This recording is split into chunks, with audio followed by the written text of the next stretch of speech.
In 2007, a young man began uploading his musical comedy to his YouTube channel. Initially, it seemed as if the channel was just him, before he was joined by his two brothers, and an additional brother who was actually his romantic partner. The musical group began applying autotune to news reports, presidential debates, and viral videos, carving out a unique space on YouTube and becoming responsible for some incredibly viral hits. Chrissy, wake up! Welcome to Rewind Time. This episode, Schmoyoho.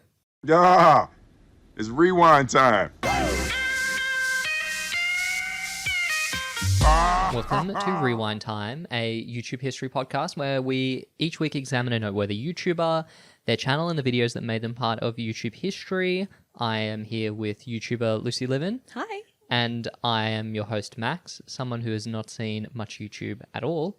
As you heard in the intro, this week we are covering Schmoyoho. Did I say that right? Accent on the yo, right? Yes. Schmoyoho. Schmoyoho. Schmoyoho. Yes. Otherwise known as the Gregory Brothers. Correct. And I did know about the Gregory Brothers naturally because they were a pretty big part of The Key of Awesome episode, which you guys should listen to if you haven't already. They were like collaborators. Yeah, they had a lot of crossover in terms of their, musical comedy content, which we've spoken about a lot on this podcast so far.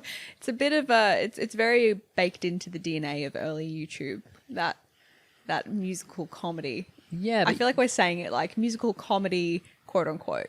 That means it's being unfair. Some of this stuff we've liked, but yes, I know you've watched some of these videos before just because they're like incredibly viral in some cases. Yeah. But yeah, what's your history with the Gregory Brothers? So I don't think I've ever been subscribed to Schmoyoho or the Gregory Brothers, and I actually don't think I put together that they were behind all of the same videos until I would say, and spoiler alert, but I did include it in the intro, until Chrissy Wake Up, where I realized they were like the same person doing everything. Either that or through the Kimmy Schmidt connection, which we'll talk about later. But I was aware of a lot of these videos, but never really put the pieces together because I was a child and now I'm an adult. And I'm like, oh, they're all the same. Well, not all the same, but it's the same, bit. Yeah, I actually, for a change, had seen one of these videos, specifically the Charlie Sheen winning montage, because that was a viral video at the time, and I was pretty clued into like the Charlie Sheen crash out era. That's a very like the timing of that and where you were in your life. It does seem like you and your classmates would have been very enjoying it. It wasn't so much my classmates. We did enjoy obviously the Charlie Sheen craziness to an extent, but it was more me following like TV and cinema industry news and the stuff around him leaving 2.5 Men and the contract stuff with, I want to say Chuck Lorre is the guy's name. Yeah. So yeah, I was clued in from that angle. You were like a network TV otaku in like the 2000s. Yeah. Basically correct. Obviously, something I didn't have a lot of common with my Brisbane, Australia high school compatriots. That's actually so funny. I didn't know that. But then a lot of them watched 2.5 Men, so we did share all that stuff, right? Yeah, but you weren't like, did you know regarding the Chuck Lorre industry? No. But yeah, let's get into Schmoyoho. Schmoyoho. Accent on the yo. We start our journey in 2007, where we just get our first video on the channel, and it's Michael Gregory, who is sort of I would describe the leader. The front man. Yes. You get the sense that he is the originator of like the YouTube presence, and he roped in his brothers and associated wife to fill out the crew, because a lot of the early content is pretty Michael focused. It is Michael's wife, right? Let me do a little I'm pretty fact sure check. it's Michael's wife. It's actually, she's a shared wife. She dates each of the brothers in turn. No. Michael's wife, Sarah Fullen, the fourth member of the Gregory Brothers, is actually married to Evan. Oh, well, then the intro is factually slightly incorrect, but that's fine. Wow, I'm sure no one will pick up on that. Just to go through and make sure that everyone's on the same page. The members of the Gregory Brothers: from youngest to oldest. Michael Gregory, the guy we're talking about now. Andrew Rose Gregory, second brother. Sarah Fullen Gregory, married to the next member, Evan Gregory, oldest brother. Okay. I Glad we have that I will straight. put it down just for reference, guys. This is not a personality-led channel. No. Having watched all these videos, I cannot really tell you anything about the Gregory Brothers at all. Well, I mean, we get a little bit of something in this first video that we're talking about. Yeah, but we barely get... This is very different to Yep. the personality YouTubers that we have covered so far. It is much in keeping with the Key of Awesome, where this is very much like an older school type of media presence where they're like, our job is to make the funny videos, not to make funny videos, showcase my lifestyle, form a parasocial connection with the viewers. There's not really any point in this channel where they do a video, I would call it like out of character, or like a video where they're just addressing the audience. Like we're always just seeing it as content. Like Correct. there's no where we've been, there's no an update, there's no even like we're doing a fundraiser, like please, it only occasionally we get addressed by them at the end of the videos, but usually that's also through song. So I feel like we never hear them actually just talk. No. Yeah. And back to our OG video, Michael Gregory. It's called Michael Gregory Performs Tupac / Twister. And it is Michael Gregory, a very much a white American looking man, you know, even whiter than myself, I would, hazard a guess and say. Very millennial coded this. He is rapping a mashup of a Tupac song and a Twister song. And it's a classic hallmark of this channel, which I would describe as the sort of pretty fly for a white guy, isn't it crazy, white guy rapping, which was like a huge thing in the 2000s. Yeah, I mean, we've seen it in some of our other musical channels that we've covered. We've seen it with Bo Burnham. We've seen it with The Lonely Island. They also do it on the Key of Awesome. It's white guys love to rap on youtube.com. But they specifically love to rap in a way where it's comedic. So they're like, I'm not an actual genuine rapper. I'm doing it as a joke because it's funny that I'm a white guy rapping. Right. But also I'm going to take it pretty seriously because in my heart, I'm like, well, I could be a real rapper. So they have a musicality. Yeah. Yes. Yeah, no spoilers, but this is a recurring theme throughout a large chunk of the content on this channel. And I guess it ties in interestingly to some other ways the content goes. We kind of notice some running themes, so we'll talk about them when we get to them. Another early video where we begin to pull in the brothers is Jimmy Smith Park. I love this video. Came out in 2007, and per the title is a song sort of glamorizing just a random park in North Carolina. Yeah, it's so good. And it's just like the type of park where they like strode your neighborhood and there's like a square of land and they're just like, oh, yeah, this is a park.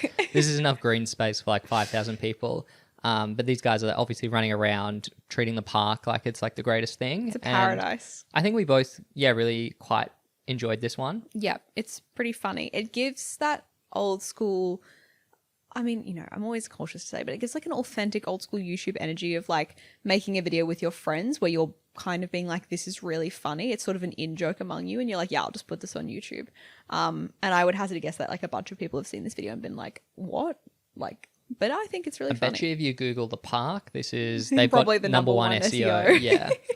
It's really good. Finally, in this early era, there's a video called Coldplay and Creaky Boards versus Michael, which we watched, and on first viewing we're like, what on earth is this video? Yeah, there's like a narrative to it, and it's a bit... Yeah, it's the Coldplay song Viva La Vida interspersed with Michael, interspersed with a band that now we obviously know is the Creaky Boards. But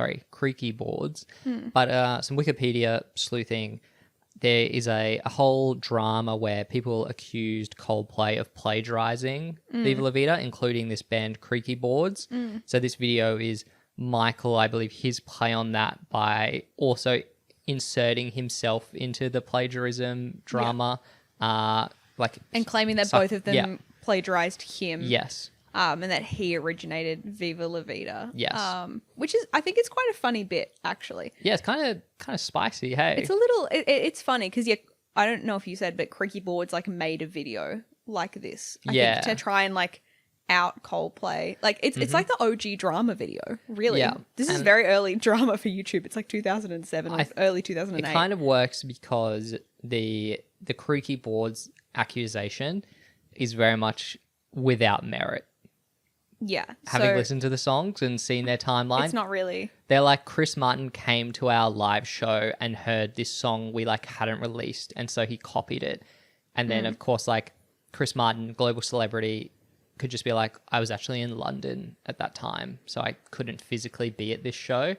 And then they both were like, oh, actually, this was kind of just inspired by The Legend of Zelda. Okay. So, very funny to bully these guys. But then, all right, let's get into the meat of it. The Gregory Brothers, Schmoyoho, they are very much a serialized channel where we have some series that become the mainstays of the channel for the rest of its duration. The big one, auto-tune the news. Does what it says on the tin, guys. They take the news, they auto-tune it. Put it on auto-tune. Make it into a little song. Yeah. So to give you a little understanding of like how this works, at the time we're thinking like late 2000s. What's the big agenda? Gay marriage. So what are we going to do? We're going to chop up a lot of talking heads of politicians talking about gay marriage, and we'll auto-tune them. Yep. And then they kind of green screen themselves into parts of the news report. So there is like a bit of video editing finesse as well. Yeah. So you might confuse this with Songify the News, which is a series Totally that comes different, later. Guys, totally different. But so we're just talking about auto-tune the news. Auto-tune the news. Look, I'll let you go first, Max. Do you like auto-tune the news? I am not a fan of auto-tune the Okay. news. All right. I think that in the spirit of generosity, I think that maybe this is something where the appeal is lost over time. And if you watched it at the time, maybe I think, in us trying to be generous to these early videos, it kind of is like, I feel like maybe auto-tune wasn't something that people had like accessible to themselves. And so seeing someone, I feel like it's a first to do it kind of thing. a novelty. Yeah, a novelty. Like, oh, someone auto-tuned. Like, you can imagine this being sent in email chains, being like, oh, look, someone auto-tuned to the news with like, our local like newscaster. How funny. Haha. I say, sorry, that still sounds like I'm not being and generous. there's many of these. I'm just like, I mean, I guess like the first time you're like, okay, but there are many episodes of auto-tune the news, and I'm just like, isn't the novelty kind of lost after the first time? Clearly not. But to me, I was like, wow, it do just be like the news, but they're auto-tuned. Yeah, I feel And like there's a white guy rapping, which I also oh don't yeah. care Well, for. so they kind of do the auto tuning and then they cut in themselves rapping. I feel like that's also an element. I will say they did a lot of. There's a lot of them going Sade with like the auto tune on, and I did giggle every time they did that. But I think it is just a case of, again, as we know on this podcast, I have a bit of a broken sense of humor, and I personally think that just saying Sade with the auto tune on is extremely funny. So anyone doing that would be funny to me. I kind of put this in the tier of things like the Naked News channel, where they have like newsreaders deliver the news and they're naked. What? Yeah, you don't know about this? Why? What? No?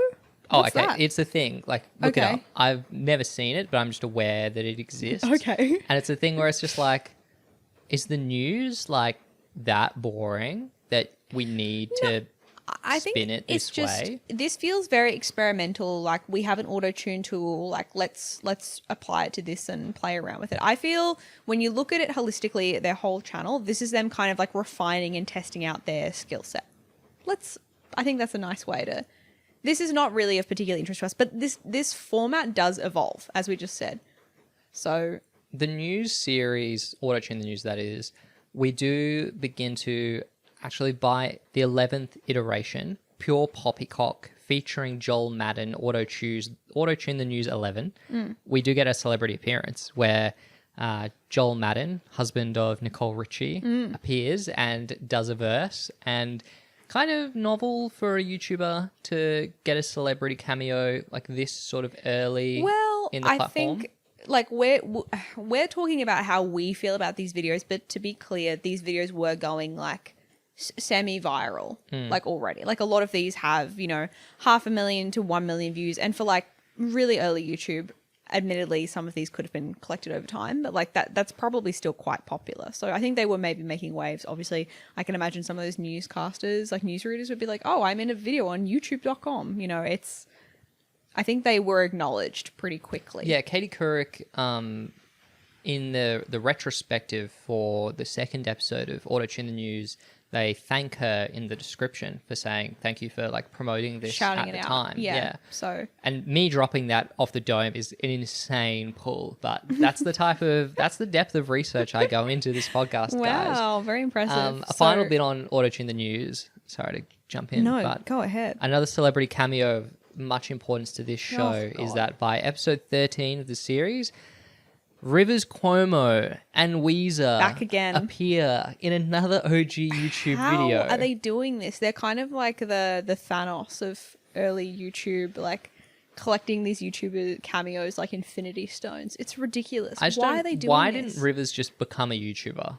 It kind of gives, that's what he wants to do. Basically, like, why didn't you guys, maybe they did, maybe there'll be another episode later, but like, maybe we should rank the Weezer cameos. But I think this one is one of the stronger Weezer YouTuber collaborations. Yep. I feel like anyone listening to the podcast new is like, what are you talking about? But yeah, for context, guys, Weezer are in more early YouTube videos than potentially anyone other than maybe Shane Dawson. If you're just talking mentions, I think maybe Shane Dawson wins in terms of mentions. But in terms of like actual appearances, Weezer have been in like probably 5 or so of the episodes of YouTubers we've covered so far. They are just all over the shop. But yeah, this one is pretty good because obviously it's a musical like YouTube video and Weezer are musicians. So, and they seem to be enjoying this one. I say that because they also obviously did the collaboration with Fred where they do seem to be kind of like confused as to why they're there. But yeah, Weezer again. We are actually privately doing a rewind time bingo for each of the YouTubers. Max pulled one together. And we actually don't have a square for Weezer, but we do have a square for like, is it celebrity cameo? Yeah. So Weezer would fulfill that. I want to just say quickly, yes, from my notes, Weezer in Smosh episode, Taze on Day episode, oh Fred episode, and the Key of Awesome episode. And naturally, I think it's the Key of Awesome connection, whether they appeared in the Key of Awesome video first or the Schmoyoho video first. But you can imagine, once you meet one YouTuber, introduced to their friends, get on their channel. And in early YouTube, that would have been a tight-knit circle. But yeah, do we talk about it later or can we just talk about it now? The Key of Awesome and Schmoyoho connection. We can talk about it now. Yeah. So when in our Key of Awesome episode, we mentioned, but they sort of, it was kind of like they syndicated Schmoyoho or like, and were either reposting or posting like exclusive videos on the, at the time, barely political channel, which became the Key of Awesome. So they were posting like Auto-Tune or Songify the News or whatever it was on their channel. And they were kind of like collaborators, I guess, and probably also helped to propel the Gregory Brothers to more of that mainstream success. And it also made sense within the barely legal kind of YouTube programming, if you want to call it that, because the Gregory Brothers obviously do Auto-Tune the News and would be covering like political news items. So it made sense. Actually, weirdly, we didn't see the guy from the Key of Awesome on the Gregory Brothers channel, did we? We might have missed it, but I don't think... He's not a particularly memorable character. Hey, okay. But no, I didn't see him. No, we don't think he is on their channel. But yeah, they have lots of YouTuber cameos, but we didn't see him. So anyway, that's it. That's the end of that section. We just wanted to mention it. The rewind time, YouTube cinematic universe, had to pull together that connection. Yeah, if you ever go to the YouTube crossover wiki, Schmoyoho have an insane amount of cameos and productions for other channels. People like the Vlog Brothers, like Hank Green is in videos. John Green is in like Songify the News. They made videos for PewDiePie. They They had video videos for for video for John Tron like 6 months before he was cancelled. So, but anyway, they are clearly really up for a cameo, which I think makes sense because they're not like a personality forward channel. Like they're concerned with like the production of their content, and so it's really easy for them to just slap like the other creator on it and do their auto-tune stuff and make a new song. Maybe when we talk about the most viral videos they have kind of later in the app, we can talk about some of those really famous collaborations. They're coming up very quickly though. Coming up soon. Auto-tune the news does eventually grow into Songify registered trademark the news, and this is very similar to the previous series, except they are a lot more experimental with what constitutes a songify rather than auto-tune. And so there's a lot more effort to build these like news clips or viral videos into actual songs. Yeah, or like songs that they cut them up more so it becomes its own unique thing rather than straight up like auto-tuning and not really playing too much with the structure of the news report, if that makes sense. So I think, and you can agree or disagree, I think the Songify content is a lot stronger, which is why I was kind of saying like I think auto-tune is them testing and trying this format and like trying out, the auto-tune board. I don't know, I'm clearly not a musician, but Songify I think is where they kind of hit their stride. These are a lot better, I think, and a lot more enjoyable and playful with how they are. Like, they're taking news reports and they're mixing it up so people like saying different things, and it's a lot more creative, I find, and more fun. Yeah, it's sort of the building block for the rest of the channel's content and some of their big viral hits.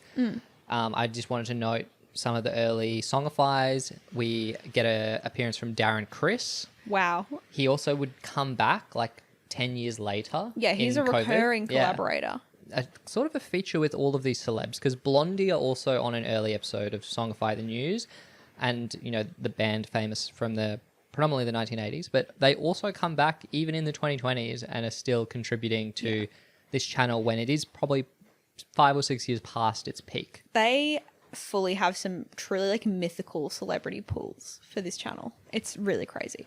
But yeah, so that's Songify the News, and then that becomes Songify This. Yeah, they kind of run in parallel because like Songify the News is still quite concentrated on news, a lot of Joe Biden. But Songify This is sort of where they broaden the scope to songifying registered trademark anything. And so we see this a bit in 2009 where we have Songify This, Charlie Bit My Finger, Kanye West, and The Meaning of Life. So this is sort of a video where it pulls the Charlie Bit My Finger viral video. It pulls Kanye interrupting Taylor Swift at the VMAs, and it does them in like a song mashup. Yeah. That you can be like, well, of course, it's kind of, you take the most viral moment of now, you took an incredibly successful prior viral video, you smack them together with auto-tune, and you're like, this is going to do numbers. It did not really do numbers, did it? I think it did okay. I think it did fine. And that's because it is fine. But you can see the formula where we take... They're starting to cook. Yeah. Yeah. Like we take a viral internet video and we songify it with other pop culture references, and we can piggyback on that viral hit. Like our parody song YouTubers will parody successful music videos because they're like the related video content block. What was that called in YouTube time? Suggested videos, related videos. Suggested videos, yeah. You're like, if I make a parody video of Katy Perry's Hot and Cold, I'm going to be the number one related video, and I can piggyback on all of that traffic that Katy Perry will generate. Yep. So moving into our Songify era, there's some big videos here, starting with Double Rainbow. I need to say, everyone, Max did not know what Double Rainbow was until we did this episode. Now, I know, once again, that is the premise of this podcast, but I was actually so surprised you haven't heard of Double Rainbow. I honestly... You've never heard anyone say Double Rainbow? No, I don't think it's that well known. Like, no, yes, it is. I have no idea. And there's a Wikipedia page and everything. If you haven't seen it, it's a viral video where a man is filming a double rainbow in a national park, and he he has a very exaggerated and excited reaction. It's so funny. It's kind of like he's having he's like seen God, basically. Yeah, I haven't seen it in a really long time. So obviously, because Max was like, "Oh, Double Rainbow Song, what's this about?" And I was like, "Double Rainbow," and so we had to watch the original video for context. And I haven't seen it in a while, and it really held up. It's a really funny video. It goes on for like a much longer period of time than you would think. It's like 3 minutes long, and yeah, the guy is like, he kind of, I don't want to say it like becomes a bit hysterical, but it sort of does. He kind of like, it escalates from like wow to like him like sobbing and being like, I can't believe this is real. Like, I can't believe I'm alive. It's actually really cute in a way. But yeah, Double Rainbow, the original video bangs. And this is good. It's a fun remix. Double Rainbow, so vivid. What'd you think? The remix, this one, I didn't love. I didn't really think that it brought anything transformative to the original video. That would be a criticism I would level it like a lot of the Gregory Brothers content, where I watch it and kind of am just like, my question is why? Like, this isn't adding anything. And the better videos do, but in this case, the early one, I was kind of like, well, I feel like really you're just reheating the original video, if that makes sense. Oh, reheating the nachos. Correct. Wow. So Gen Z of you. But yeah, I would agree. This one is good, but like when you watch the original video, you're like, okay, well, it had really good bones to begin with, which I think is kind of the point. They're taking things that are already good. And so it's much easier to, make it viral. And again, I do think it is like first to do it. Like if this is having a big cultural moment, it's like, oh, now it's a song, sure. Which takes us into one of the channel's enduring and most popular videos. Yeah. Which is the Bed Intruder Song. Yes. If you're not aware, Bed Intruder Song is a similar remix of another viral video, which is the Hide Your Kids, Hide Your Wives, Antoine Dodson. Yep. He's climbing in news story. Windows. He's snatching your people up. Yeah, which we watched for an earlier video in rewind time because I hadn't seen that as well. Like, so crazy. But naturally, I knew who Antoine was at this point.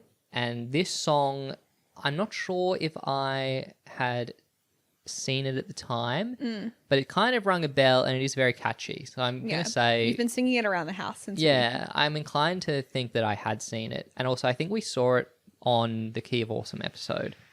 Yes, I think they had that something to do with their collaboration. But yeah, it's... Did you watch this one at the time? Like you've heard this song? I've definitely seen Bed Intruder. Hide keys, hide your wife. Yeah, it was very popular. But I think I was maybe a little bit on the young side.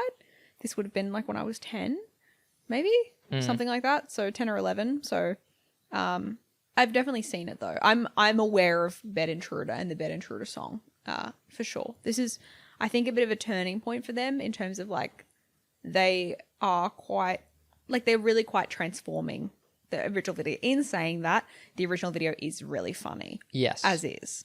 However, this one really, like, eclipsed the original video in that it was the most viewed YouTube video in 2010. So it is an example of the remix, like, overcoming the original in terms of popularity. Yeah, I mean, the original is a news report that's like several minutes long, and obviously the funny part, the interesting part, which is Antoine's interview, is like only, a 30-second to 45-second clip in the middle, which is, in the original context, it's very like an incredibly serious news report. Obviously, it's actually like a serious crime they're reporting, and then in the middle you have this like real personality, which, is a standout in the news report. Whereas this, they just take the best bit of it and are like mostly using that. They're not doing the whole setup and whatever. So yeah, I get why this was more, There are some things to unpack about this one. Yeah, we do. Because it does become a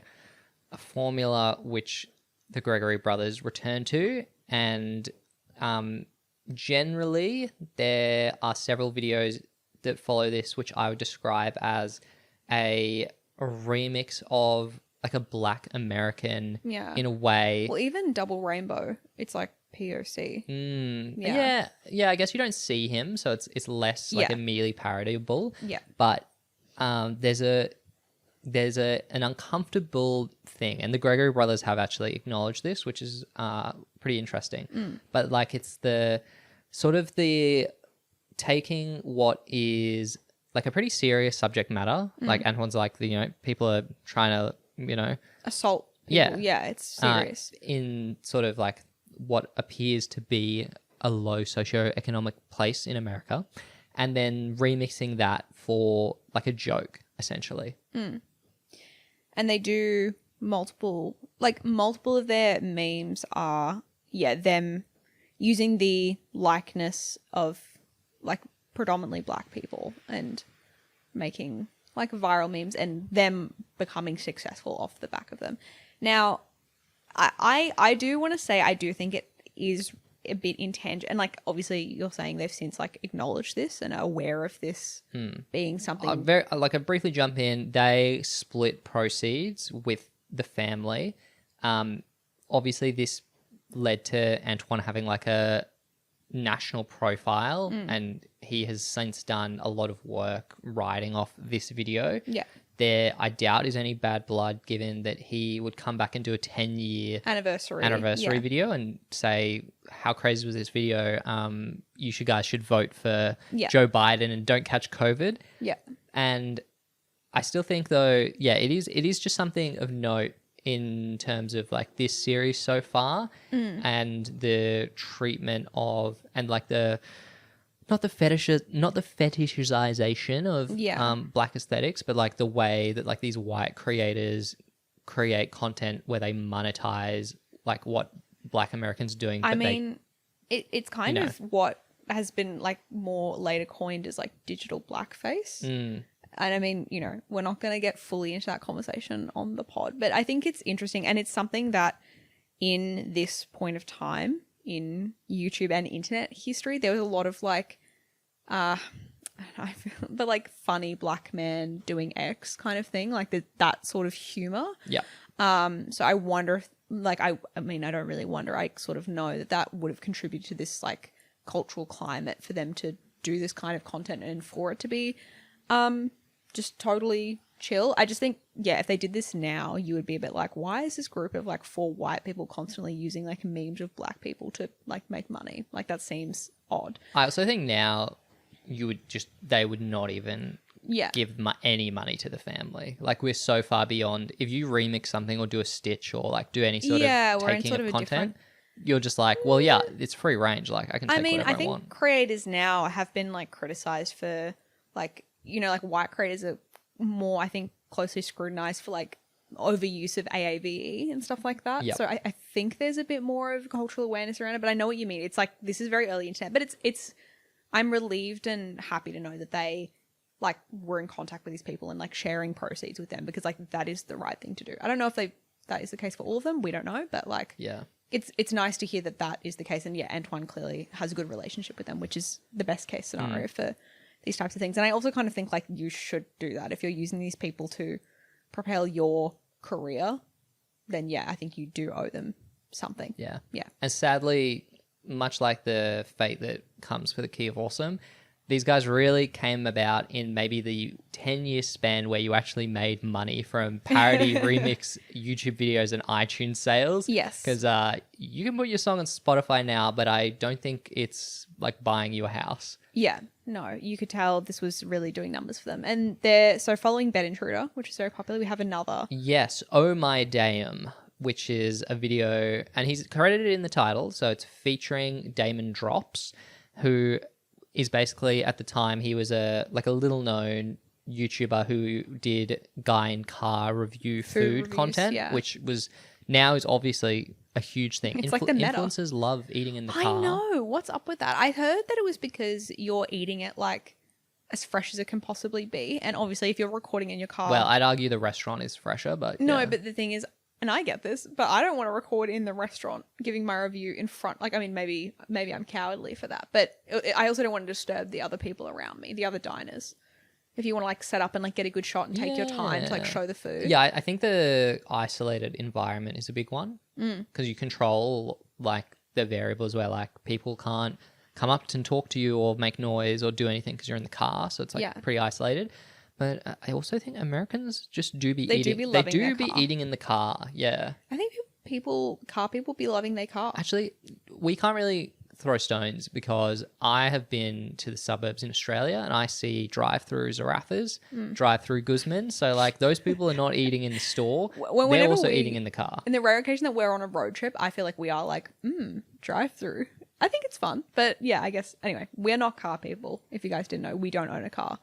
I am anti. I'm anti takeaway, anti drive-through. You being anti takeaway is so diabolical. Well, just for context, guys, because this was something I learned in the US last year. The takeaway menu there is cheaper because you don't have to tip on takeaway, and often the menu will be a separate menu to the dine-in menu, and it is cheaper because they're incentivizing takeaway, right? Yeah. And they have all this really fancy like single-use plastic, which I'm sure is terrible for the environment, but the takeaway food culture is like on a whole another level. Whereas here, you basically pay the same item price to do takeaway as you do to dine in, and if I dine in, I'm getting table service. I don't have to do the washing up. Yeah. I get the food straight off the oven. Like it's just like it is different in Australia. We have a different dining culture, and we don't tip here. no. So it's people are paid a fair wage, so we don't have to do the whole Exactly. song In and like dance. a transactional sense, I'm paying more to take away. Yeah, I don't know. Sometimes I like, you know me, I'm a comfy girly. Sometimes I want to have my little takeaway pizza in my pajamas and watch my movie, and I think that's fine as well. Anyway, that's So yeah, everyone wanted to know our opinions on takeaway versus dine-in. Damon I'm would sure. love this because he is obviously a big car guy. But going back, so yeah, they do the remix of this song. It propels Damon to. I didn't know this was them, by the way. I actually didn't But you know. knew about this song? I knew this song. Okay. Yeah. I My didn't know this goodness. Oh my damn. This one is also catchy. Yeah, I'm going ham. Yeah. All of banger. these are they really hit another level in terms of like remixing the content into something that approaches like an actual song. And I think Bed Intruder is the most famous example. But I think the same as the next video we'll talk about, Dead Giveaway, like all of them have very distinctly catchy hooks that like stick in your brain. Yeah. And it is because, again, those original videos that were viral or popular to some degree do just have like viral moments, which lend themselves to being musical. Yeah, this video is also interesting because it doesn't feature, as far as I know, any of the band members like on screen. And I did make a note where I was like, it's kind of telling that all of these ultra successful videos actually predominantly feature actual black people and not white people rapping, because then it's like you don't have the disconnect where they're doing like pop R&B style stuff and then you just see this like white guy in a snap cap and you're like, oh, like this is... Yeah, like, sorry to clarify, in the early videos they'd like green screen themselves in a lot. That was like a bit of a hallmark of a feature. And they still do it. Yeah, still pretty prominent. But in these videos specifically, they don't. So yeah, which is a whole nother thing where we're like, this is not a personality led channel. Like when you fully have videos going up where you don't even featured, like... Yeah, it's just interesting because they do a mix. You know what I mean? It's, they shake it up. But yes, in all these viral videos, or most of them, they're not in them at all, which is interesting. Yeah, I mentioned it before, but a final video in the remixing of African American aesthetics. Dead Giveaway is a video which uses footage from the Ariel Castro kidnapping reporting, which is a pretty gruesome story where a man held women trapped in his basement for years. Yeah. And eventually a neighbor discovered them and rescued them. And this neighbor gives an interview where he does some very memey lines referencing how he's like, I knew something was wrong when this little white girl ran into a black man's arms. Dead giveaway. Yeah, Gregory Brothers were like, oh, this is money, because this line is just repeated in this like over and over. Yeah. And it's less of an actual song, but they still just like churn out the remixed auto-tune version of this guy saying it, and his delivery just makes it obviously another earworm. Yeah. What do you think of Dead Giveaway? Well, Dead Giveaway is, I don't think it's like as good as some of the other ones, but I can see why it's popular. And funnily enough, I think it's specifically this song which leads to some further commercial success and like mainstream recognition for the Gregory Brothers. Should we talk about it now? Or? Yeah, we're going to talk about it. So Dead Giveaway, yeah, obviously it's this remix of this news report. And if anyone has seen the TV show Unbreakable Kimmy Schmidt, which I have actually watched several seasons of, the theme song for Unbreakable Kimmy Schmidt is essentially a news report of, if you don't know the premise of Unbreakable Kimmy Schmidt, it is about essentially the Minnesota mole women. I think that's what they're called, or they're the mole women. And it's essentially the same kind of news story as the one in Dead Giveaway, where these women are kidnapped by like a cult leader and they're kept underground for like a decade. And then they are rescued, and then, you know, follows Kimmy, who's one of them, going on to live her life. Anyway, the theme song is this like a black man talking about how they saw them, and it goes, unbreakable, they're alive, damn it, it's a miracle. And it's like songified in the exact same way that it is in this. I thought that the Gregory Brothers did the theme, but they actually didn't. It was someone else who clearly had like seen this video of them and contacted them to be like, can we like crib your style? Like, do we have permission to do this? I think that's what happened, because later on they released an extended version of the Unbreakable Kimmy Schmidt theme, the Schmoyoho did, on their channel, and said, you know, the original theme was done by this guy and like we're doing an extended version. So clearly some type of collaboration happened there, or at least they gave permission for them to... I don't think money changed hands. I think it was more just a, hey, we're going to do this. Can we have your blessing? Or like, do you want to do a remix of it? Yeah, I don't know exactly what happened, but yeah, I was... In my brain, I was like, oh, they did the theme because it's like so recognizably their style. But they actually didn't. It was like inspired by them, and obviously very clearly like this video and maybe like Bed Intruder as well. But it's really banging theme song. On that mainstream recognition, the Gregory Brothers did start leaking into Hollywood around this time, the early 2010s. Most notably, they contributed a segment to the 83rd Academy Awards, which is the James Franco Anne Hathaway year. I'd say one of the most poorly received Oscars broadcasts in my lifetime. But they did an auto-tuned remix of 4 big movies from 2010. It was Harry Potter and the Deathly Hallows Part 1, Toy Story 3, The Social Network, and The Twilight Saga. Very interesting, because definitely no Oscar noms as far as I'm aware for Twilight. Like, not very relevant to the Academy Awards It's at like all. they were trying to kind of get some younger viewers in. It's giving like... The Flash Enters the Speed Force, but The like what? 7... You don't know about The Flash Enters the Speed Force? What is that? When Justice League came out, the Oscars did this thing where they were like best like blockbuster moment of the year, and it was them just putting all these like random comic book things, because I think it was fan voted. Right. And I think the one that won was, The Flash Enters the Speed Force in Zack Snyder's Justice League. So not even OG Justice League, it was the Zack Snyder version. What's the Speed Force? I don't know, because I haven't seen it, but Neither have I. look, the full note. See, this is one of the very rare examples where I Which celebrities am referencing announced a it? meme that you don't know. Yeah, well, this is because you're a movie I watch and the TV Oscars, yeah. otaku. So the other moments for reference, guys, the 3 Spider-Men teaming up in Spider-Man No Way Home. Okay, I know that. The Avengers assembling in Endgame. Jennifer Hudson singing And I Am Telling You in Dreamgirls. What? And Neo dodging bullets in The Matrix. Wait, why are 3 of them like comic book ones, and then it's Jennifer Hudson singing in Dreamgirls? I think it was an open ballot. It was not limited to movies from that year. And the actual category was the most cheer-worthy moment in movies. Surely 4chan got on this one. This doesn't sound real. As if it would be Flash entering. The thing is, well, they were loud enough about Justice League for years that they literally got the movie made, right? The Zack Snyder version. But the Flash into the Speed Force versus Jennifer Hudson. You know, I'm telling you, right? And I'm telling you. I admit I don't know it. But yeah. Why would they? I remember seeing this live though and just being like, wow.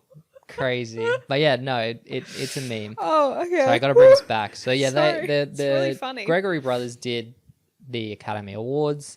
They also did a superfan supercut for Jimmy Fallon when he was the host of the late night We were kind show. of both just like stony faced watching these. Unfortunately, I feel like I'm laughing way more for the concept of the The Flash enters the Speed Force. Yeah. Look, they're just not really. They were fine. Yeah. No, I No, they were kind of bad. I think it's a case where we have an even more like sanitized, like why does this exist version of their content put forward for like the TV audience. And the Oscars one especially, it's just literally so, like it's not, I don't even remember it being a song. I think it's literally just scenes where like Hermione and Ron are like fighting in the woods, but they're doing it in auto tune, and I was just like, why It are was we such a watching this? weird part to auto-tune as well. I remember saying that. I was like, this is such a like interesting part of the movie. Yeah. Like, it's so, I don't know. Yeah, it was, yeah. Anyway. All right, back to our big channel bangers. Winning, Charlie Sheen. The interview we mentioned before, where they remixed the Charlie Sheen series of sort of crash outs around his exit from 2.5 Men, and they have so much to work with from these videos. I do think there's sort of a trend where like the more content they have to remix, the better the song is, because they have more options. I don't even know if it's the more content they have to work with, because it's primarily mostly from the one insane interview he did. Yeah, but they have like 3 different things to pull from here. Okay, Yeah. all right. But like, I do think it's that 60 minutes segment that is there. If you guys don't remember or you weren't alive, Charlie Sheen stating very with his full sort of chest that my exit from the show and my life, I'm actually winning. Charlie Sheen winning. He also drops all these references to things like Tiger Blood. He's a rock star from Mars. People can't handle his lifestyle. yeah, he's such a cooker in these interviews. It's actually so cool in hindsight. But anyway, and this song I remember, listening to at the time. Like specifically the hook is like burned into my brain. Yeah? Could you perform it for the class? It's just like, he's like, I'm a total freaking rock star from Mars, winning, that one. And the winning is in my head. Winning, yeah. It's But good. did you know this one at the time? I'm aware of it, but I Yeah. don't know. Didn't I don't hit with you? remember it. Yeah. Okay. Yeah. There's a few more sort of celeb remix videos in this era. This one you know about, but it's Waiting for a Sloth, and it's a sort of a remix of Kristen Bell on Ellen. Yeah. You want to give some context? I mean, this is another thing where I'm like, the remix is okay. It's actually just the original video is like really funny. Yeah. Where What is that it's video? Kristen Bell on Ellen talking about how much she loves sloths. I think the original one's titled something like Kristen Bell knows when a sloth is near, because she has this like sixth sense because she loves sloths so much. And her partner, Dax Shepard, surprised her with a sloth for her birthday party. Like they rented, they got a sloth from the local zoo sanctuary to come, and he goes in to try and get her to come out because he has the surprise for her. But she like starts crying because she immediately like can sense that it's a sloth. And so she's like inconsolably crying because she's so excited to meet a sloth, which is really cute and charming. I'm a big Kristen Bell fan, so yeah. Dax Shepard, my unfortunate celebrity lookalike, according to the AI tweets from 2 weeks ago. But anyway, this one, I just wanted to mention, it's like so funny to watch Ellen clips in hindsight, now that we know that Ellen is like a sinister bully. Can I go on a really, really brief tangent? Yeah. Everyone listening, Max has discovered in the last, I would say 3 weeks, the concept of like fan edits on TikTok. You haven't discovered, haven't discovered the concept. I've become an admirer. You've become an admirer after years. Like, you can tell from this podcast, I obviously am extremely familiar with like video edits, fan edits, like AMV culture. Okay, I've been there. I know. And so I've been showing Max edits for years, being like, isn't this cool? Isn't this cute? Like, whatever. And he's like, I don't care. But recently, it started with shout out to, what is the name of that account? It's like Cheeto on Fire or something. This person has been doing these like Theodore from Alvin and the Chipmunks with Joe from You. And Hunger Games. Yep. They're like Hunger Games edits, and we both really like them. You really enjoyed them. But you sent me one which was so crazy. I was like, I haven't even pulled this on my For You page. How did you get this? Would you like to explain it? It's, what's his name? Oh, yeah, he's cute. The guy from Stranger Things. For the Chrissy Wake Up guy. Joseph Quinn. Joseph Quinn, there you go. But it's him in Fantastic Four. Four appearance where he has the blonde short haircut. And it just really quickly cuts between him in the movie and doing press and Ellen as if it's like they're the same person. And I just was like, wow, who would have thought of this? Yeah, that's what I've been trying to tell you the whole time. They're so creative and talented. I just feel like I haven't seen ones where they like cross media, like the Theodore and Joe ones. Like I need those pulls. Yeah, so you just like crack edits. Kind of, yeah. Yeah, there's plenty of those. But We'll see. I don't think it'll be a long term. For the moment, I'm kind of. I'm just happy you're here. I'm just happy you're enjoying it. But anyway, yeah, we like Ellen clips now because they're funny in hindsight. We talked about it in the Trisha episode last week where she's like looking at Trisha and you can sense that she's like not enjoying it. But now with the additional context that she's evil, it's like much funnier. Anyway. Other Schmoyoho things from this era, they do a little mashup of the Streamys where they have some of our OG YouTubers like Philip DeFranco. What the Buck, Michael Buckley, Shane Dawson, Justine. Enemy of the show, Philip DeFranco. Friend of the show, Justine. Yeah. Arranged in a grid, and what's it called? It's like it's not a round, but when everyone sort of says like a line, and when everyone speaks together, it becomes a song, like the musical concept.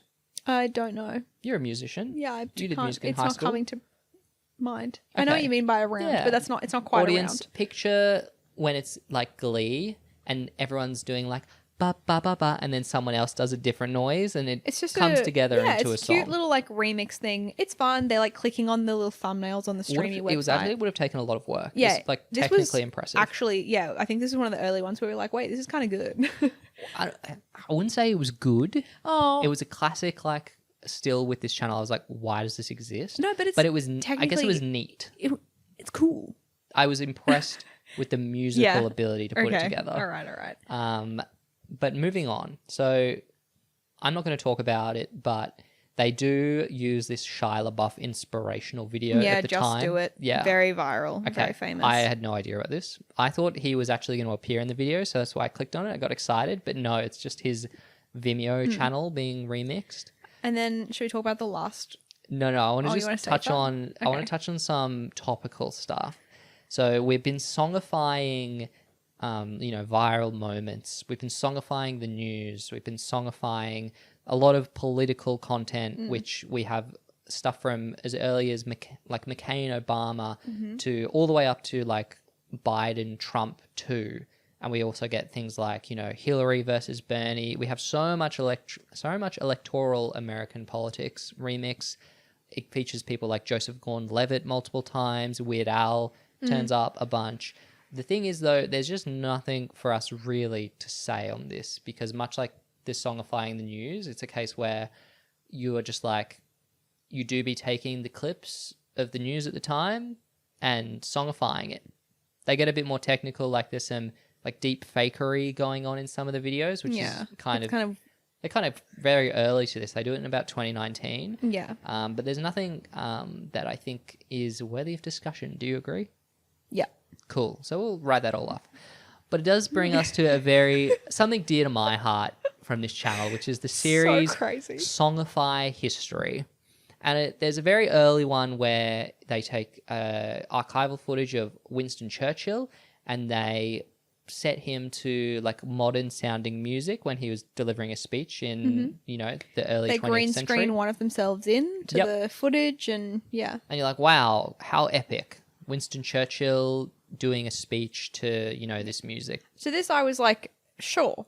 Yeah. You can do this. I don't again, it is a question of like why, but like why not? Sure. I think that like Churchill, given he's running around nearly 100 years ago now, it's like so far removed from our lives that it's kind of just like, well, it's the same as if you put him in front of like, the Egyptians or something like that.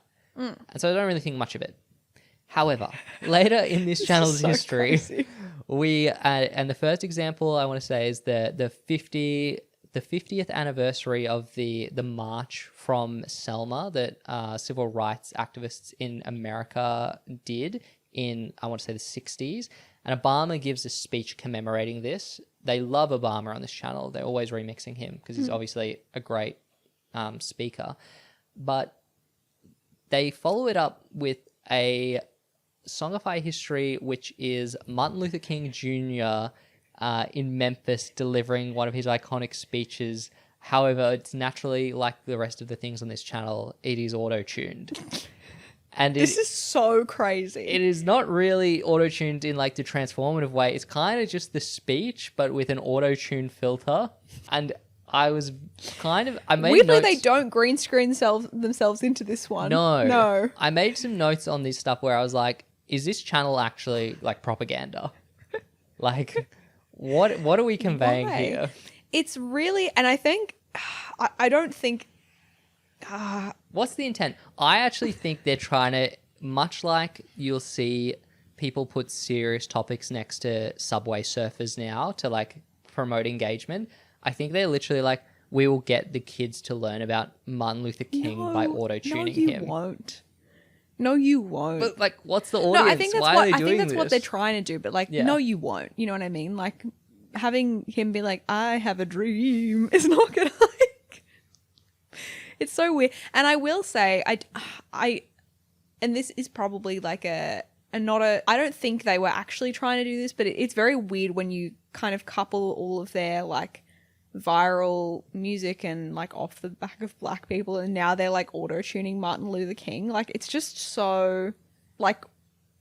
The Gregory Brothers also very liberal millennials, and that comes across from their coverage of the politics stuff. Like, we didn't talk about it, but it is quite apparent that they have disdain for sort of like the establishment Republicans of the 2000s. Fair enough. That's fine. 100%. Like, we obviously... And they love Obama, so they like sort of lionize like corporate Democrats, and they cover the Hillary versus Bernie thing, but you don't really get a sense of who they endorse. Maybe publicly that's different, but just from the content, so I do get the sense that they are basically doing these remixes to be like, damn, wasn't MLK a cool guy? Yeah, they're not doing it in... they're not doing it in like bad faith. They're doing it like because they genuinely think they're cooking. And to be honest, I mean, it's not harmful. It's not harmful. It's just like really like funny to us as we're going through the channel to be like, what?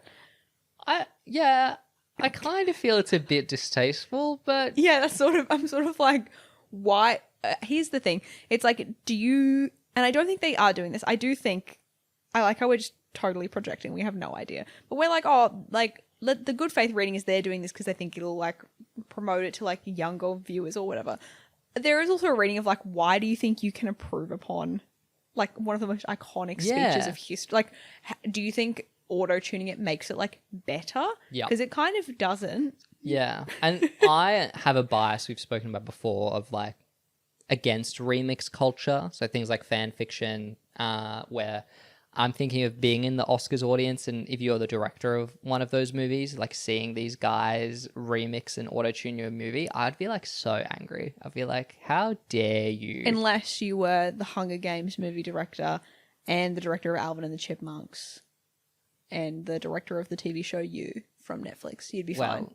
Unfortunately, I don't give a lot of artistic respect to those things. But whoa. No, I know what you mean. Yeah. It's a bit like, Anyway, we should... Let's... Enough about the remixes, because this is a musical channel, and these guys did try their hand at some original music. Of course, naturally. It was original comedy music, so there's still the shared hijinks element there. But the big one I want to talk about is called DJ Play My Song, open brackets, No Leave Me Alone, close brackets, which is featuring Psy and Daystorm. Psy as in Gangnam Style, the King. Korean, rapper / singer. K-pop icon. What? Well, international pop icon, right? Yeah, Gangnam Style is like one of the biggest songs ever. Banger. Always my request to play at events. Nothing gets the crowd going. But this video, and we noted it at the time, and it came out in 2013. Yeah. it is a very explicit rip of the Lonely Island aesthetic. It's drawing similarities to the Michael Bolton one and probably like The Creep as well. It's very, very like... He's doing the exact same voice, which we've talked about if you haven't listened to the Lonely Island episode, the Andy Samberg like rap, speak, sing, comedy voice. It's exactly the same. Yeah. And obviously they don't do this in their other stuff because they're doing like auto-tune or something. And like sometimes they're including their own like musical stuff into the songs. They're adding lines and stuff like that, but they never do it except for in this video. And yeah, it's very clearly at the best inspired, at the worst, like a straight rip-off. We were immediately like, why is this just the Lonely Island? But not good. It would be probably, if you would add it on our like Lonely Island song ranking list, it would be sitting in the 30s. Yeah, it's not good. In terms of additional original music, they actually do a series, it's called Song Voyage, where they Song Voyage. Song Voyage. Like Bon Voyage? Oh, okay. Yeah. Yeah. Go nuts. There you go. Song Voyage. And they traveled around Asia, including Australia, and actually did collaborations with local musicians. Yeah. And it's actually very cool. This is cool. Like, because a lot of YouTube tours, obviously, it's just like the YouTuber goes on stage and rehearses. Sorry, they recite their iconic videos, which is not, not a great viewer experience in my opinion, but actually like going on the tour and collaborating and creating like new videos with the local musicians is pretty unique. And there's an Australian one where they feature David Hudson, who is an Indigenous musician who's been, working in Australia for like 40 years. The song though, it's called Didgeridooing It Right. Yeah. We saw this was like listed as like a song and we were a bit like, uh-oh, but then they are collaborating with an Indigenous artist. So you're like, okay, it's question mark. We are not Indigenous Australians, so we can't like make that decision. But we were like, okay, at least someone has like co-signed this. Yeah, I think the video title, we were going in being like, this could be really bad. But the actual thing is certainly not a song that either of us will listen to again, but definitely not anything anywhere near as badly or as like offensive as it could have been, or other YouTubers have done in this series when sort of taking like minority aesthetics. One other video that is kind of noteworthy in the original video canon for these guys is Sexy Mother featuring Joseph Gordon-Levitt, another appearance from him on the channel, which came out in 2015. And what do you know? It's another Lonely Island ripoff. Yeah, and I was like, wow, this is obviously very similar to Mother Lover with Justin Timberlake that the Lonely Island did. Both of our top 5, I believe, Lonely Island songs. Yeah, banger. And so I was like, when did this come out versus this Sexy Mother song? It came out 6 years earlier than the Gregory Brothers take. Yeah. And in internet years, that's literally like... It's so long ago. And this is... So in Mother Lover, it's about loving each other's mothers. Yeah. So it's two guys dating each other's mothers, right? That's the joke, whatever. This is called Sexy Mother, and it's again the same like style of music, the same. There's two guys, and it's about loving like mothers generally, like women who have children or pregnant being like people. MILFs are attractive sort of thing. So it's doing kind of the same bit, but just slightly different. It is giving like, can we copy your homework and we'll change it a bit? Yeah. Don't know. I have no real thoughts other than I was like, this is so explicitly like, I can't imagine how, if you had any knowledge of the Lonely Island or like that kind of music at the time, that you would see this and not immediately draw the connection. It's so similar. It was also like so, even the Lonely Island themselves at this point were not active and had ceased doing this sort of parody music video. So there was like a whole Lonely Island career peak, and then like when they went on sabbatical, And then these guys come and are like, you guys still love the R&B soul celebrity loving mothers concept? Yeah. So Strange. Yeah, very curious. They have this thing called the Schmoyoho cinematic universe or whatever, song universe, where that for their original music and how it all ties together. We did not do a deep dive into that, but it exists if that's of interest to you. Just felt like we had to acknowledge that it exists. But yeah, it's fine. We get into sort of the late 2010s and the channel is definitely past its heyday, and it's sort of like the uploads are more sporadic and they sort of get a bit more varied in the content. Around 2018 they start doing meme rewinds, and this is off the back of, and you'll be able to give more context, I think YouTube Rewind 2018 is received very poorly by the community, and so these guys and a lot of other creators did like this is what Rewind should be like. Well, this is the real Rewind for the community. Yeah. So this is like a good meme rewind. It is based off PewDiePie's format, meme review. Oh, I didn't know that. Yeah, because he goes meme review. I've not seen I say it, sorry. in a really, I was sort of doing the Swedish accent, but I pulled back. But yeah, and so they're referencing all of our favorites. Somebody touching my spaghetti. You loved the spaghetti meme at the time. Yeah, I did. Remember that. I didn't really. You were trying to be like, which memes do you know from the video? And I only really knew the ones that were in proximity to you. That steamed hams, the Skinner thing. That's kind of like, I just don't even really. These are all going over my head. I knew all of the memes in this video bar one. Like the Markiplier E, I was like, I remember that. So anyway. But yeah, these are like.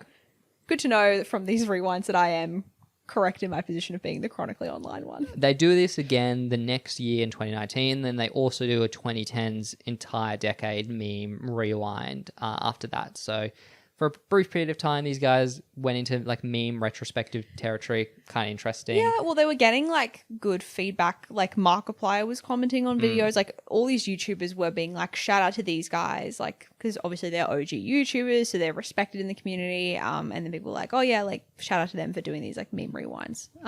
Because yeah, they did some of their most famous or most popular content is collaborations with YouTubers. And at this point, you're kind of like, well, similar to The Key of Awesome, this channel's heyday, years behind it, the future prospect for parody auto-tune music is not looking good. Like, where does the channel sort of go from here? The natural thing would be to, retire it or segue it into a podcast like many creators have done. But very strange, post the popularity of TikTok and the need for catchy 8 to 15-second clips. One of the Gregory Brothers parody songs, which heavily features autotune, becomes a viral song after It's like their most viral hit ever. Yeah, after Stranger Things season 4, and it's Chrissy Wake Up. Banger. Chrissy, wake up. Many people, in this. fact, I would say the vast majority of people that have heard Chrissy Wake Up have only heard the TikTok audio, because there is a whole rest of the song if you watch the full video, which I don't think either of us really cared for. No. But the actual Chrissy Wake Up, much like, the Bed Intruder Song 15 years earlier, has that very catchy auto-tuned segment, exactly, that sticks in the brain. And this really had a chokehold on TikTok for quite a while in that period. Yeah. I like Chrissy Wake Up as an audio. I liked the trend on TikTok. A second mention of what's his Joseph name? Quinn. Joseph Quinn. Yeah, I know. Is entering the YouTube Rewind force. You remember when Doja Cat messaged that they're Stranger dating. Things child to get his contact? Oh yeah, and then she called him a rat. Well, he publicly was like, she did this, which is like, yeah, but he was also a child. He was like, are they child? But they're not. No, he was a child at the time. This was years ago, and then she called him a little rat. But he only became famous in season 4, which was in 2020. But the child was, I think, Finn Wolfhard. Yeah, but aren't they all like 25? No, not. But neither. Okay. Anyway, fair enough. It was a child. She was an adult, and she's also kind of crazy, but respect. But like, yeah. Anyway, but her and Joseph Quinn, I don't know if they're still dating, but they definitely did date for several years. So it worked Good for out. Doja. Yeah. And I get it. Joseph Quinn's kind of a cutie. And so off the back of this, there is another TikTok resurgence. I don't like this one. Yeah. The Gregory Brothers, which is the Corn song. Oh, a diabolical millennial death. Can you just give us a rendition of the like, Corn song? It's corn. A big love.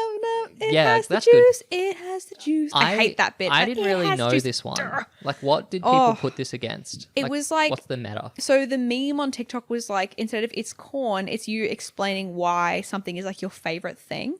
Okay. Because the original source material is him interviewing like preschoolers or whatever it is. It's called Recess Time, I think. It's this format. Yeah. But it's like, and what do you like about corn? And he goes like, it's corn. A big golden lump. It has the juice. So people would do like them lip syncing to this sound, but with their favorite thing and explaining why they like it. So they'd be like, it's video games. There's so many kinds. They're fun to play or whatever the fuck, right? So that's the thing. Okay. Mike, I just need to say, shout out to my brother, friend of the pod, Darcy. We both hate this meme and we've bonded over how much we hate this song. We have this like hatred, and sorry to millennials, I'm like not trying to. I'm cusp, okay? I'm born in 97. Why are you saying this is a millennial thing? It's so like millennial coded. I don't know how to describe it. It's like it has the juice. It's like, shut up. I don't know why this one bothers me compared to Chrissy Wake Up, but this one has this like millennial energy where it's like, it's corn. It's like, obviously I'm no hate to the child, to the black child that they used for this song, but yeah, I don't like this one. Okay. It's too like cringe. It's kind of Yeah. like, it kind of is like I Can Has Cupcake kind of energy. I don't know how to describe it, but it's very annoying. And also it was mainly millennials doing the meme. Okay, I can understand what you mean now though, because like the child is obviously a child, so they talk like a child. Yeah, but when then there's, you're like, an adult 30-year-olds, setting yeah. it against it, that is very much like I has cheeseburger, which is so annoying. It's like 30-year-olds being like, it's Marvel, like it's Funko Pop, and I'm like, shut up. Anyway, Last night sorry. in the very millennial Americana cocktail bar we were in, we were sitting there admiring the Hurricane Sandy and other Americanisms that were present in this bar in Sydney, Australia. And I like turned to you. Probably a 45-year-old couple walked in and they had their very large poodle, and I just looked at Lucy and I was like, well, that's a heckin' floofer. As we sat almost down, died, yeah. As we sat down in the bar, I like looked at you and I was like, we are young. Oh, it was very We Are Young coded. There's a fire in my soul. Maybe I should do And to be viral honest, audios. we're not, it was in Redfern and we're not there often. So I sort of just took a pic of the bars on Google Maps. But, you know, once we got in there, I was like, wow, this is really like, Really millennial. it's really a piece of time. And even the clientele looking It's around. like the fairy lights, like the Americana decor, the can, which is in like a beer mug. It was just very like, it was good though. What I'd is, go back. I don't even know if there's a Gen Z bar though, because just not enough people drink. Yeah, Kind of curious what'll true. replace it. Gen Z bar, just the corner where you vape. It's honestly just a cafe, right? Because like, it's just a Yeah, matcha it's store. matcha. Yeah. it's a boba shop. But yeah, anyway, that was the... And that brings us to the present day, where the Gregory Brothers have actually just recently, they've released like a parody video. It's about being in the bathroom, and in America, the stall doors have big gaps in them. cracks so you can look in. Yeah, which crazy for that. Weird behavior. But, you know, good for them. That's kind of... You were asking me as we were like going through the videos, being like, you turned to me and you were like, you're not telling me they're still doing this, are they? And I was like, well... So they're still, the channel is still active. And as we said, there's not really personality to it. So like, we don't even really know. They've never come out and been like, hey guys, here's my Patreon. Hey guys, like, not that follow. we could see. This is what we've been doing. But there is, if you just Google them, a lot of evidence of what they have been working on, which is things like the Duolingo on Ice April Fool's Day joke. Yeah, it seems like they've probably moved, and it kind of makes sense that they would work with like ad agencies and big companies to do like songs for it totally makes sense. They also probably made a stack ton of money from their Early Intruder YouTube. iTunes sales and Yeah. the like. So probably not a huge incentive to continue working if they didn't feel like it. And it is kind of like if you're a semi-retired YouTuber and you can just come back. Like Neil Cicerig is someone who is not that active, but recently has published a video and did a cool 150k views. We watched it, Yeah, it really was enjoyed it. So it's pretty, pretty nice life. Hey, Yeah, I will say we didn't touch on it, but there are a couple of big YouTuber collaborations they did, and I think potentially the most viewed video they have on YouTube. I think Chrissy Wake Up is the most viral they have if you're looking at like overall culture in terms of like to date. Because of TikTok, it did such numbers on TikTok. So anyone who knows Chrissy Wake Up then technically knows the Gregory Brothers. Whereas like Bed Intruder was like early virality kind of, right? But they did also have this song which is in collaboration with Tom Scar. And you don't know who Tom Scar is. And you also don't know what ASDF movie is, which nah. I was again like, surely, right? But no. Again, premise of this Guys, podcast. I don't lie in the intro. really have hasn't not seen it, spent. yeah. I only started really watching. Okay, I watch YouTube in the niche interests that I have, Yeah. but I never participated in the creator. You'll run the KSI episode. Yeah, the creator-led part of YouTube where you subscribe to a person and you watch everything they release. Yeah. I'm only checking in when I'm like Googling something and watching a video as a result of that. It's only in the last few years, I think, where you have started like subscribing to YouTubers. But it's still only off the back of them having a shared Like interest or niche. Yeah. Like But- I'm following them from a hobbyist point of view, not like a but lifestyle. We have like appointment YouTube viewing now Yeah. where we sit down and we're like, oh, you know. Maxwell Krauss. Like you're like, oh, like Donkey has a new video, James Hoffman Yeah. has a new video, and we'll like sit Yeah. down and watch that, which is really cute. But yeah, ASDF movie, they did the Muffin song for Tom Scar, which has I think 250 something million views. I was surprised by this. I actually don't think I'm particularly familiar with this song, even though I'm familiar with ASDF movies and I know about the Muffin like meme. I have to imagine this became extreme, like because it has more views than any of the ASDF movies on their own. I imagine this became popular like to children because it's like a cute song about a muffin.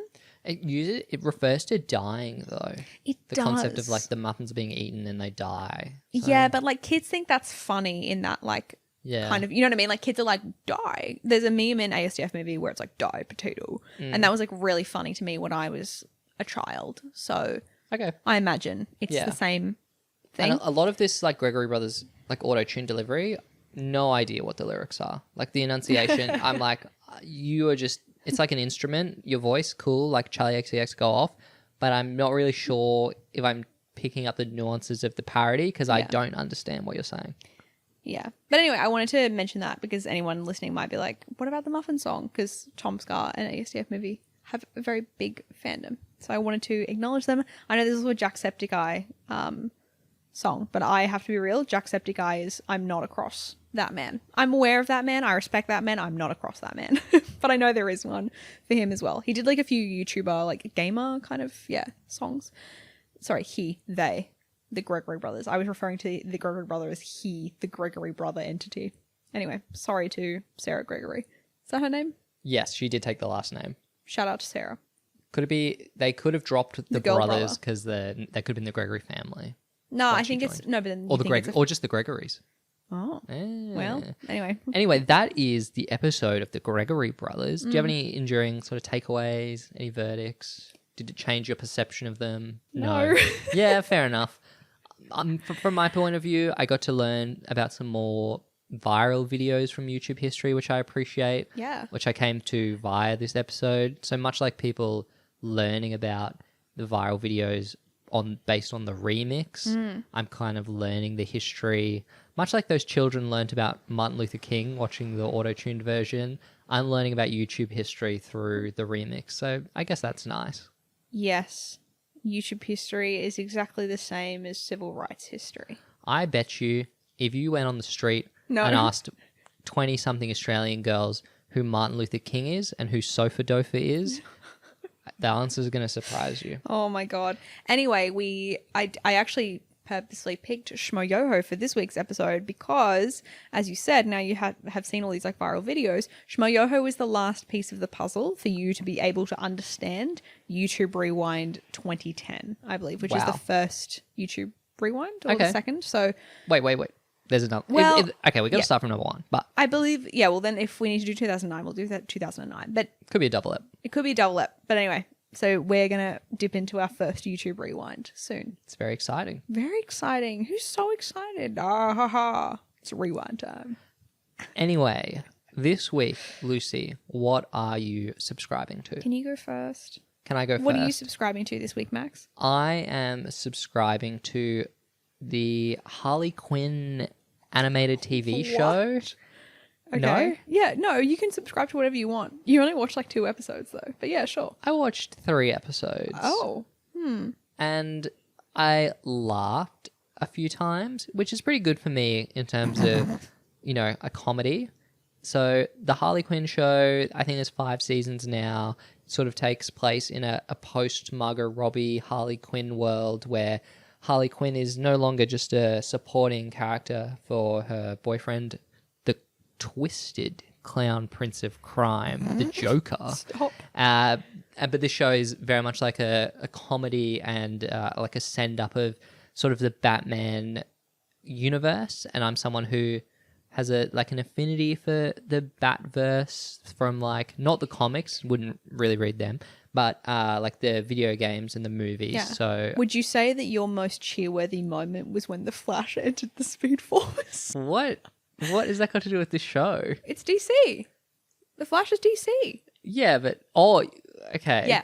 Yeah. Sorry, I just didn't make you. the connection. Thank you. No, if I voted for my most cheerworthy moment from the DC universe, it would be when the Joker collaborated with Rick Ross for Purple Lamborghini. Hey, that's mine. Yeah, sorry. But yeah, so Harley Quinn is my subscription. What are you subscribing to? Well, since we're doing shows we've watched, I will be subscribing to Overcompensating. Okay. By Benito Skinner, Benny Drama. I heard about the show when it came out, and I just didn't go watch it immediately. But I was not feeling so well this week. I had a sick day, which was, it is what it is. And I basically watched all of Overcompensating in one day, and I thought it was really good. If you like it's like your kind of college sitcom sort of vibe. It's pretty tight, the first season. It actually has like a little bit of heart to it. I did cry in one of the episodes because it's actually quite touching. I thought it was really cute and fun, enjoyable watch. And I hope it's renewed. I believe it's renewed for a season 2. Yeah. I hope so. So it was good. It was a good time. Yeah. I watched episode 1 with you and was not a fan, but... You laughed a couple times though. Did I? Yes, you did. That seems... Yeah. No, you did. You definitely did. Look, not enough for me to warrant continue watching. Yeah. I would say it's quite like cozy, but it's also pretty fun. There is Holmes on the show. She is like a comedian / actress. She has some pretty funny lines and moments. But yeah, it's yeah. I didn't have any like set expectations for the show, but it kind of surpassed them. So I'll do a lot for Charlie XCX, but after everyone, what the fuck am I fucking doing? Okay, we don't swear on this podcast. Whoa, yes we do. Sorry, no, we don't. Thank you. To the Spotify overlords. This is a non-explicit But podcast. yeah, I saw that clip on TikTok, and naturally then as a result, I was like, well, I don't need to watch 7 episodes to see it. I already have.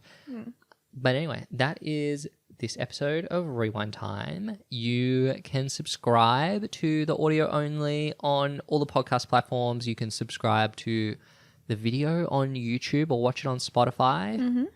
I love seeing the Spotify listeners go up. I love seeing the YouTube subscribe account go up. So if you're watching this and for whatever reason not subscribed, you should remedy that. Please subscribe. Wow, so hit instructional. like, copy link 3 times. Lucy, anything you want to add before we go? I just want to thank you all for listening, and we would really appreciate, I'm going to speak on your behalf, if you do have anything nice to say about the show so far, if you could drop us a review so that more people can learn and discover the magic of Rewind Time. Chrissy, wake up. I don't like this. Chrissy, wake up. All right. Hey, See you later. hello. Bye. Ah, oh, that's hot. That's hot.